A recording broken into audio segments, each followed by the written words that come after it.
Fast, devastatingly clinical and easy on the eye. This was a great night for Japanese football at Wembley. As for Thomas Tuchel's England, this was the 90 minutes from hell. Most damning of all is that they largely brought it on themselves, as Thomas Tuchel's decision to tear up his best-laid plans in the name of experimentation and sophistication blew up in his face. In the absence of injured captain and centre-forward Harry Kane, a new forward line was born. But who was playing where? At times it was hard to tell. The result was that this was as bad as England have been under the man tasked with bringing the World Cup home. Slow, unimaginative and predictable, England were a dream to play against at Wembley. Only when second-half substitutions gave them impetus and a set-piece threat as Japan tired did England pose a threat.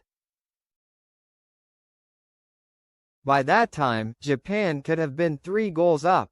England have now played 3 teams from the FIFA Top 20 on Tuchel's watch and have lost twice and drawn once.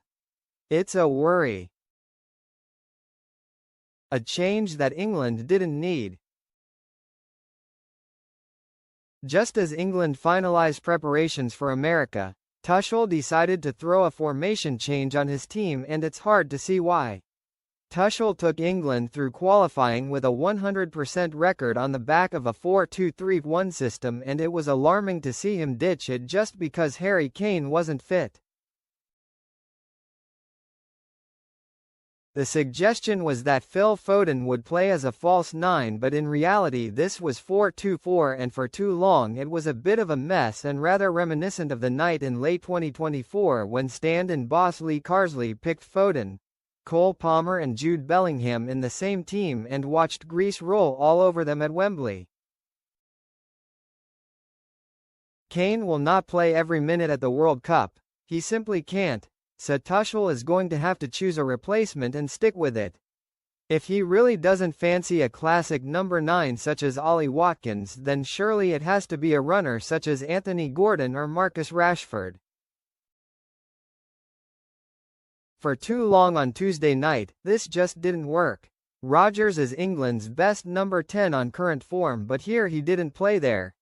Why not? When Tuchel made his changes on the hour, it was an admission of his own folly, and England were the better for it.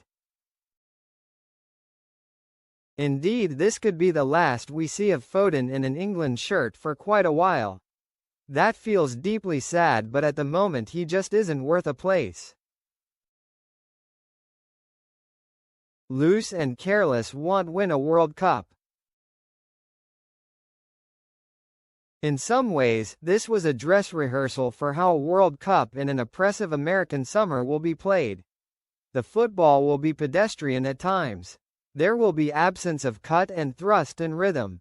The teams that can accelerate play when necessary and make fewest mistakes will be the ones to benefit. It will be a tournament of big moments, as Tuchel keeps saying. Here in front of their 7,000 ecstatic fans, Japan showed England's how it's done. They spent much of the evening without the ball. England had 70% of the play, but moved quickly through the gears when they did have it. They attacked with speed and precision and could have been 2 or 3 goals up by the time England rallied and came close with 2 set pieces late on. Japan also didn't make the mistakes that England did. Cole Palmer, England's best forward player on the night, lost the ball for the goal, and then Kobbie Mainoo did likewise as Japan pounced to hit the bar just before half-time.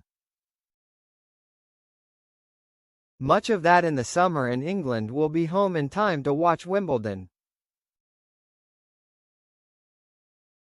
Henderson and Burn needs a rethink.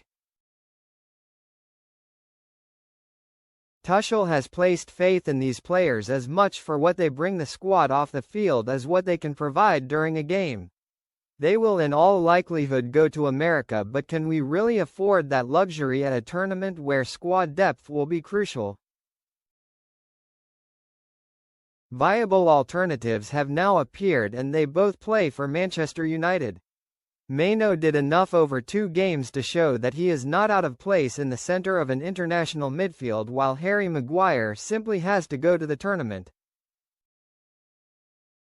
With both players facing just domestic 7 games between now and the end of the season, there should be no issues with fatigue, and they are simply better players than Henderson and Burn. It really should be that simple. Henderson, who turns 36 the day England face Croatia in Dallas, was not available for this one and wouldn't have played after a turgid showing against Uruguay on Friday. Burn, meanwhile, was given just 9 minutes over 2 games when Tuchel threw him and Maguire on in a desperate search of an aerial presence at attacking set pieces on Tuesday night. Both came close as it happens, but only one of them was cheered to the rafters by the Wembley crowd and had his name sung as he entered the fray. It wasn't Dan Burn.